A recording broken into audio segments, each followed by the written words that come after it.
같이 사도신교로 우리 신앙을 고백하겠습니다.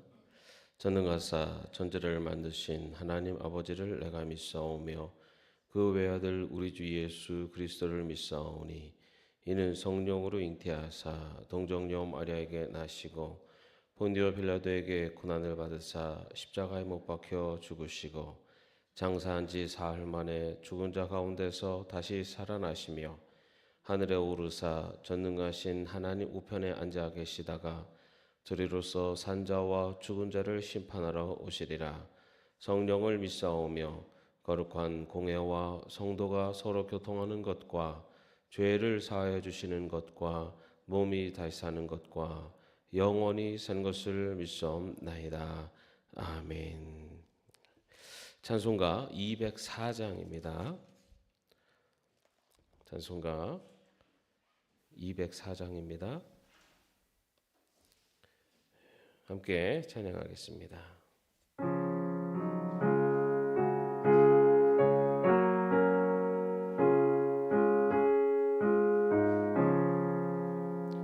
주의 말씀 듣고서 준행하는 자는 반석 위에 떠닫고 집을 지음 같아 비가 오고 물다며 바람 부딪혀도 반석 위에 세운 집 무너지지 않네. 잘 짓고 잘 짓세 우리 집 잘 짓세 만세 반석 위에 나아 우리 집 잘 짓세 주의 말씀 듣고도 행치 않는 자는 모래 위에 떠닫고 집을 지음 같아 비가 오고 물다며 바람 부딪힐 때 모래 위에 세운 집 크게 무너지네. 잘 짓고 잘 짓세 우리 집 잘 짓세 만세 반석 위에 나아 우리 집 잘 짓세 세상 모든 사람들 집을 짓는 자니 반석 위가 아니면 모래 위에 짓네. 우리 구주 오셔서 지은 상을 줄 때 세운 공로 따라서 영영 상벌 주리. 잘 짓고 잘 짓세 우리 집 잘 짓세 만세 반석 위에 나아 우리 집 잘 짓세. 아멘. 네, 오늘 말씀은 시편 119편의 말씀입니다. 시편 119편 1절에서 8절까지의 말씀입니다. 시편 119편 1절에서 8절까지의 말씀 함께 합독하겠습니다. 그 행실이 온전하고 주님의 법대로 사는 사람은 복이 있다. 주님의 증거를 지키며 온 마음을 기울여서 주님을 찾는 사람은 복이 있다. 진실로 이런 사람들은 불의를 행하지 않고 주님께서 가르치신 길을 따라 사는 사람이다. 주님께서는 우리에게 주님의 법도를 주시고 성실하게 지키라고 명령하셨습니다. 내가 주님의 율례들을 성실하게 지킬 수 있도록 내 길을 탄탄하게 하셔서 흔들리는 일이 없게 해 주십시오. 내가 주님의 모든 계명들을 낱낱이 마음에 새기면 내가 부끄러움을 당할 일이 없을 것입니다.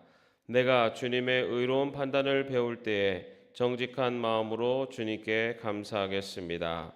주님의 율례들을 지킬 것이니 나를 아주 버리지 말아 주십시오. 아멘. 네, 어제 대선이 있었고 오늘 이제 대선 결과가 나왔습니다. 21대 대통령 이제 당선됐는데요. 여러분, 우리가 계속해서 놓치지 말아야 될 것은 하나님을 두려워하고 또 하나님의 뜻에 합당한 그런 지도자가 될 수 있도록 계속해서 우리 이 나라의 지도자들, 위정자들 위해서 기도했으면 좋겠습니다. 자, 그런 의미에서 아침에 퀴즈를 하나 내겠습니다. 여러분, 성경에서 가장 짧은 장은 어딜까요? 절수가 제일 짧은 장. 시편? 바로 여러분 보시면 시편 117편. 117편 보시면은 뭐 바로 보이죠? 가장 짧습니다. 그렇다면 성경의 가장 두꺼운 장은 어딜까요? 예? 시편? 예. 성경 겉장이 제일 두껍습니다. 성경 겉장이 가죽으로 돼가고 제일 두꺼워요. 예? 그럼 성경에서 가장 긴 장은 어딜까요? 네, 오늘 우리가 읽은 119편입니다. 예. 가장 긴 장이 119편이에요. 근데 이 시편 119편은 굉장히 좀 특별한 그 형태를 갖고 있는데 답관체 시라고 합니다. 답관체 시. 이게 뭐냐면은 그 알파벳 순서가 있지 않습니까? 알파벳 뭐 영어로 따지면 A, B, C, D가 있으면은 그 첫 번째 우리가 이렇게 1년, 2년, 3년 이렇게 하잖아요. 그죠? 1년을 시작하는 첫 번째 단어를 A를 쓰는 겁니다. 그다음에 두 번째 연에서는 뭘 쓸까요? 그러면 첫 번째 단어를 B로다가 시작하는 거예요. 이런 식으로. 그다음에 세 번째 연에서는 C로다가 시작하는 단어로 시작하는 거예요. 이런 식으로 쓰는 형태를 답관체라고 합니다. 시편에 전체적으로 한 9편 정도 그렇게 되어 있는데 이 119편이 가장 대표적인 답관체시입니다. 근데 그 영어 알파벳이 아니라 이거는 히브리어로 쓰였잖아요. 그리고 히브리어 알파벳에 그 순서대로 써 있어요. 그래서 히브리어가 알렙, 베트, 김멜 뭐 이렇게 내려가는데요. 그러면은 첫 번째 연의 첫 번째 단어가 뭘로 시작할까요? 알렙. 그 히브리어의 첫 번째 단어인 알렙으로 시작하는 단어로 딱 써 있는 형태로 되어 있어요. 자, 그러면 아침에 잠도 깨실 겸 또 퀴즈. 자, 히브리어가 알파벳 숫자가 22개입니다. 22개고 요 119편이 한 연이 8개 행으로 되어 있어요. 8줄로 되어 있어요. 그러면 전체가 몇 행일까요? 예. 계산이 빠르시네요. 22개의 그 알파벳 숫자 곱하기 8행 하면은 176. 계산이 안 되시는 분은 119편 마지막 절을 딱 보면은 나오죠. 176절로 되어 있습니다. 자, 그리고 또 한 가지 특징은 이 119편이요. 여러분 성경을 딱 덮고 대충 가운데다 싶은데 이렇게 딱 펴면은 어디가 나올까요? 예? 대충 119편이 나오기는 쉽지 않고 시편이 나오죠. 시편. 예. 이 119편이 전체 성경에서 거의 가장 중앙에 되어 있습니다. 가운데. 그래서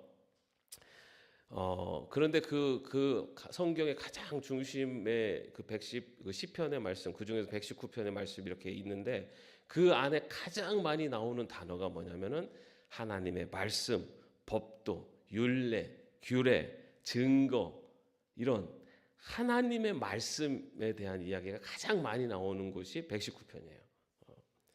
그래서 이 119편을 히브리시 문학의 백미다라고 얘기합니다.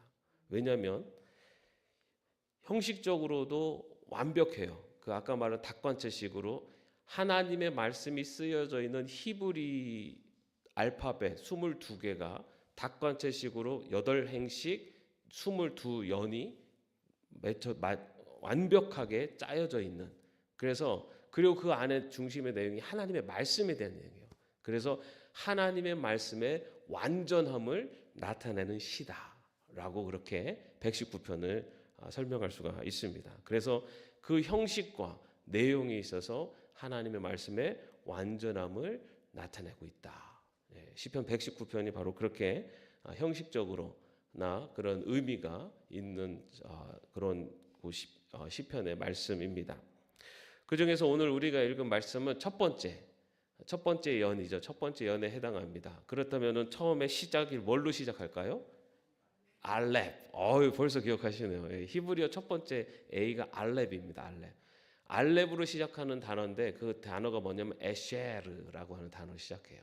에쉐르라고 하는 첫 번째 단어가 알렙으로 시작이 됩니다. 이 에쉐르라고 하는 단어가 뭐냐면요, 복이라는 뜻이에요. 복. 오늘 우리가 읽은 말씀 뭐라고 되어 있습니까? 1절에 그 행실이 온전하고 주님의 법대로 사는 사람은 복이 있다. 그죠? 에쉐르라고 시작하는 단어입니다.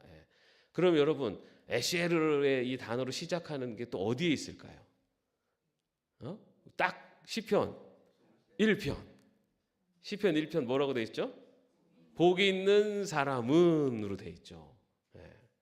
제가 아마 시편 1편 때도 제가 그 말씀을 드린 것 같은데, 시편 전체가 가장 얘기하는 것이 시편 1편에 나오고 그 시편 1편에서 얘기하는 게 뭐냐면 복이 있는 사람은으로 시작하는, 다시 말해 시편 전체는 복이 있는 사람의 삶이 어떤 삶인가라는 것을 이야기한다. 그죠? 자, 그런데 119편에서도 바로 첫 번째 행이 복이 있다라고 하는 에쉐르라고 하는 단어로 시작을 합니다. 자, 그렇다면은 복 있는 사람이 누구인가? 우리가 알고 있는 것처럼 시편 1편 1절 2절에서 뭐라고 되어 있습니까? 복 있는 사람은 악인의 꾀를 따르지 아니하며 죄인의 길에 서지 아니하며 오만한 자의 자리에 앉지 아니하며 오로지 주님의 율법을 즐거워하며 밤낮으로 율법을 묵상하는 사람이다. 근데 여러분, 이 에쉐르라고 하는 이 복이라고 하는 뜻이 뭐냐면요, 복, 번영하다, 성공하다라는 뜻도 있는데 걷다, 그 중에서도 똑바로 걷다라는 뜻이 있습니다. 예쉐르라고 하는 뜻이에요. 따라서 이 복이라는 것은 똑바로 걷는 것, 똑바로 걷는 자에게 주어지는 것이 복이다라는 것을 이 단어 자체가 가지고 있어요. 그런데 여러분, 이 성경의 마지막 요한계시록의 그 시작하는 1장 3절에도요 뭐라고 되어 있냐면, 이 예언의 말씀을 읽는 사람과 듣는 사람들과 그 안에 기록되어 있는 것을 지키는 사람들은 복이 있습니다 라고 되어 있어요. 보세요 여러분, 성경 전체가 하나님의 말씀과 복을 연결시키고 있습니다. 그런데 이 에쉐르라고 하는 것이 바로 똑바로 걷는 사람이에요. 그럼 똑바로 걷는다는 것은 어떻게 걷는 것을 말할까요? 1절 보십시오. 주님의 법대로 사는 사람은 복이 있다. 무엇을 따라서요? 주님의 법. 주님의 법이 뭡니까? 하나님의 말씀입니다. 하나님의 말씀을 따라 걷는 사람들, 하나님의 말씀을 따라 행하는 사람은 복이 있다. 2절에도 뭐라고 되어 있죠? 주님의 증거를 지키며 온 마음을 기울여서 주님을 찾는 사람은 복이 있다. 주님의 증거, 이것이 바로 하나님의 말씀이에요. 하나님의 말씀을 지키는 사람, 그리고 그것을 찾는 사람에게 복이 있다라고 되어 있어요. 여러분, 우리가 하나님을 믿고 하나님의 백성으로 살아가면서 우리들의 마음속에 또 하나의 바람이 있다면 하나님 주시는 복을 누리며 살고 싶지 않습니까? 별로 하나님 주시는 복 별로 관심이 없습니까? 여러분, 우리는 하나님이 주신 복을 누리며 살아가는 그런 마음의 기대가 있어요. 그리고 그 기대는 잘못된 게 아니에요. 왜냐하면 하나님은 하나님을 사랑하는 자에게 복을 주시는 분이에요. 그런데 성경에서 뭐라고 하냐면 그 복 받는 길이라는 건 무엇을 따라 사는 거라고요? 하나님의 말씀을 따라 사는 자에게 주어지는 것이 복이다라고 얘기하고 있어요. 하나님의 말씀을 따라 사는 사람들에게 하나님께서 복을 주신다는 겁니다. 자, 그렇다면 하나님의 말씀을 따라 사는 사람들, 하나님의 말씀을 지키고 찾는 사람들의 삶의 모습은 어떤 모습인가? 3절에 보십시오. 진실로 이런 사람들은 불의를 행하지 않고 주님께서 가르치신 길을 따라 사는 사람이다. 뭐라고 되죠? 주님께서 가르치신 길을 따라 사는 사람이다. 주님께서 가르치신 길을 따라 사는 사람은 당연히 불의를 행하지 않죠. 다시 말해서 우리가 하나님의 말씀대로 그 가르침을 따라 살아가는 사람, 그리고 그 모습이 나타나는 사람이 하나님이 주시는 복을 누릴 수 있는 사람이다라고 이야기하고 있습니다. 그런데 여러분, 우리가 분명히 알아야 되는 것은 하나님의 말씀을 아는 사람이라고 하지 않아요. 하나님의 말씀을 가르치신 길을 따라 사는 사람, 따라서 산다라고 되어 있어요. 따라서 산다는 것은 많이 알고 지낸다가 아니에요. 그 말씀대로 순종하며 그 말씀대로 행하며 사는 것을 말합니다. 오늘 우리가 지금 부른 찬송에도 보십시오. 반석 위에 세운 집은 넘어지지 않지만 모래 위에 세운 집은 넘어진다. 그 말씀이 하나님 말씀을 따라 행하는 자는 반석 위에 지은 자와 같다라고 하는 말씀이에요. 그 말씀의 주제가 하나님의 말씀을 따라 사는 사람은 반석 위에 집을 지은 사람과 같다라고 하는 말씀의 근거에서 나온 찬송입니다. 오늘도 분명히 얘기하는 것은 뭐냐면은 하나님의 말씀을 따라서 순종하며 사는 자에게 그들이 복이 있다라고 말씀하고 있는 겁니다. 여러분, 프랑스 신학자 파스칼이 이런 얘기를 했어요. 모든 진실한 그리스도인들은 머리부터 가슴까지 센티미터의 여행을 해야 한다. 이게 무슨 말입니까? 우리가 진실한 그리스도인이 되기 위해서는 머리, 아는 것에서 이것이 이 가슴으로 내려와 나의 삶을 통해서 나타나야 된다는 겁니다. 근데 많은 그리스도인들이 머리 위에서 머무르는 그리스도인들이 너무나 많은 거예요. 다 알아요. 하나님 말씀도 잘 알고 어떻게 살아야 되는지도 아는데 살아가는 모습은 여기까지, 요 몇 센치 안 되는 여기까지 안 내려오는 거예요. 여기서만. 그래서 내 아는 것과 내 삶의 모습이 달라요. 근데 하나님이 복을 주시는 사람, 복 받은 사람들은 이 여기에서 여기로 내려오는 사람이라는 거예요. 내려와서 아는 것을 행함으로 순종으로 나타나는 자에게 하나님이 복을 주신다라고 말씀하고 있습니다. 자, 그렇다면 그 하나님이 주시는 복을 우리는 어떻게 누리며 살 수가 있을까? 다시 말해 하나님의 말씀을 어떻게 순종하며 살아갈 수가 있을까? 4절 말씀을 보십시오. 주님께서는 우리에게 주님의 법도를 주시고 성실하게 지키라고 명령하셨습니다. 하나님의 말씀 뭐 내가 아는 거 몰라도 되지 뭐. 그냥 착하게 살면 되지. 그냥 하라는 대로 하면 되지. 여러분, 하나님의 법도를 알고 그것을 지키는 것은 하나님의 명령입니다. 우리는 다 선택으로 해요. 선택. 해도 되고 안 해도 되는 것으로 하나님의 말씀을 받아들여요. 해도 되고 안 하는 것. 때에 따라서는 안 해도 봐주시겠지. 여러분, 그런데 성경은 보십시오. 하나님의 말씀은 명령이에요. 명령. 이 마음을 갖고 있어야 돼요. 내가 선택해도 해도 되고, 뭐 주일날 예배 드리는 거 드려도 되고 안 드려도 되지. 이렇게 그렇게 받아들이면은 우리가 하나님의 말씀대로 살 수가 없어요. 하나님의 말씀, 명령, 안식일을 거룩하게 지키라. 명령. 명령은 뭡니까? 따르라는 거예요. 안 따르면 어떻게 됩니까? 군대에서 여러분 명령 안 따르면 어떻게 됩니까? 전시회는요 사살을 할 수가 있어요. 하나님이 저를 그렇게까지는 안 하시겠지만 여러분, 명령이라는 것은 따라야 되는 의미가 있는 거예요. 하나님 말씀을 우리가 그렇게 받아들여야 된다는 거예요. 그냥 좋은 말씀이야 이렇게 받아들이는 게 아니라 그 말씀에 순종해야 된다. 그렇게 받아들이는 때 우리가 하나님 말씀을 지킬 수가 있어요. 또 하나는 5절 말씀해 보십시오. 내가 주님의 율례들을 성실하게 지킬 수 있도록 내 길을 탄탄하게 하셔서 흔들리는 일이 없게 해주십시오. 자, 요 5절 말씀은 기도문의 형태예요. 그죠? 내가 탄탄하게 해서 흔들리지 않겠다 이러지 않아요. 튼튼하게 해주셔서 흔들리지 않게 해주십시오. 누구한테 기도하는 겁니까? 하나님께 기도하고 있어요. 여러분, 하나님의 말씀을 순종하는 것은 내 의지와 내 결단, 내 힘만으로 하려고 하면은 우리가 그것을 다 행할 수가 없어요. 우리는 연약한 사람들이기 때문에 선택을 합니다. 자꾸만 선택하는 길을 가고 싶어요. 그리고 내 생각대로 나한테 이득이 되고 나한테 좋은 길을 가고 싶은 게 우리 인간들의 마음이에요. 그렇기 때문에 내 뜻대로 살려고 하면 안 돼요. 누구에게 도움을 청해야 됩니까? 하나님께 도와달라. 하나님, 나는 연약한 사람입니다. 나는 하나님의 말씀에 순종하는 길보다는 불순종하는 길을 가려고 하는 사람이고, 하나님이 보시기에 의롭고 좋은 길을 가기보다는 나에게 도움이 되고 내가 좋은 길을 가려고 하는 연약한 사람입니다.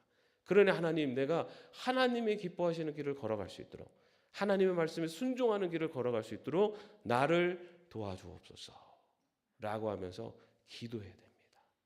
기도하지 않으면은 하나님의 말씀을 살 수가 없어요. 말씀과 기도는 하나예요.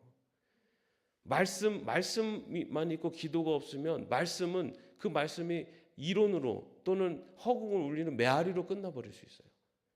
또 말씀이 없는 기도는 잘못된 방향으로 자신의 욕구와 이기를 채우려고 하는 방향으로 갈 수가 있어요. 말씀과 기도가 같이 가야 돼요.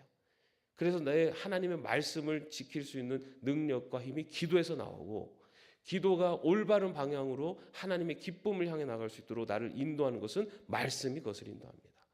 그래서 성도들이, 우리 신앙인들은요, 말씀과 기도 이것이 같이 가야 돼요. 오늘도 하나님 말씀을 지킬 수 있는 것은 내 힘으로 하는 것이 아니라 하나님 나를 도와주옵소서, 기도하는 삶이 같이 가야 된다는 겁니다. 그렇게 하나님의 말씀을 지키는 자에게 주시는 복, 6절 말씀해 보십시오. 내가 주님의 모든 계명들을 나낱이 마음에 새기면 내가 부끄러움을 당할 일이 없을 것입니다. 부끄러움을 당할 일이 없는 삶을 살아가게 된다는 거예요. 여러분, 부끄러움을 당할 일이 없이 살아가는 것 쉬운 것 같습니까? 어려운 것 같습니까? 쉽기도 하고 어렵기도 하죠. 근데 여러분, 내가 부끄러움을 당하는 나의 모습이 있다면 내가 말씀 가운데 살아가고 있나를 돌아봐야 됩니다. 우리가 많은 사람들이 상식적으로 생각하는 그 상식을 넘어가는 많은 사람들의 모습이 나타나요. 그 모습 속에서는 하나님의 말씀에 대한 순종함이 없는 경우가 대부분입니다. 또 하나 주시는 복은 7절 보면 내가 주님의 의로운 판단을 배울 때 정직한 마음으로 주님께 감사하겠습니다. 정직한 마음으로 감사하는 삶을 주신다라는 것이고요. 8절 말씀에 보면은 주님의 율례들을 지킬 것이니 나를 아주 버리지 말아 주십시오. 이것은 하나님이 함께 하신다라고 하는 그런 내용의 메시지라고 볼 수가 있습니다. 여러분, 시편 119편도 역시 하나님 주시는 복에 대한 말씀이에요. 하나님이 주시는 복은 하나님의 말씀을 순종하는 자에게 주신다라는 말씀입니다. 그리고 하나님께서 주시는 복은 세상의 번영을 누리고 세상의 부귀 영화를 누리는, 세상에 성공하는 것이 아니라 이 세상을 부끄러움 당하지 않게 살 수 있는 길을 인도하시고, 또한 감사가 넘치는 삶을 살게 하시고, 그리고 어떤 상황에서도 하나님이 함께 하신다는 바로 그러한 믿음으로 살아갈 수 있는 삶을 살게 하시는 것, 이것이 하나님이 주시는 복이라는 겁니다. 여러분의 삶이 바로 이런 복을 누릴 수 있기를 바랍니다. 오늘 하루의 삶이 하나님의 말씀에 순종하는 길을 걸어감으로 하나님 주시는 복을 누릴 수 있는 저와 여러분이 되시기를 주님의 이름으로 축원합니다. 기도하겠습니다. 하나님의 말씀 앞에 순종하고 하나님의 말씀 앞에 나아가는, 그리하여 하나님 주시는 복을 누리는 저희들 되게 하여 주옵소서. 주님의 법대로 사는 사람은 복이 있다. 시편 119편 1절의 말씀에서 말씀하신 것처럼, 또한 복 있는 사람은 악인의 길을 따르지 않고 죄인의 길에 서지 않고 오만한 자의 자리에 앉지 않는다. 시편 1편 1절에서 말씀하신 것처럼 이 예언의 말씀을 읽는 사람과 듣는 사람들과 그 안에 기록되어 있는 것을 지키는 사람들은 복이 있습니다. 요한계시록 1장에서 말씀하신 것처럼 하나님의 말씀 안에서 주시는 복을 누리며 살아가는 저희 모두가 되게 하여 주옵소서. 예수님의 이름으로 기도합니다. 아멘. 하늘에 계신 우리 아버지여, 이름이 거룩히 여김을 받으시오며 나라의 마옵시며 뜻이 하늘에서 이룬 것 같이 땅에서도 이루어지이다. 오늘날 우리에게 일용할 양식을 주옵시고 우리가 우리에게 죄진 자를 사하여 준 것 같이 우리의 죄를 사하여 주옵시고 우리를 시험에 들게 하지 마옵시고 다만 악에서 구하옵소서. 대개 나라와 권세와 영광이 아버지께 영원히 있사옵나이다. 아멘.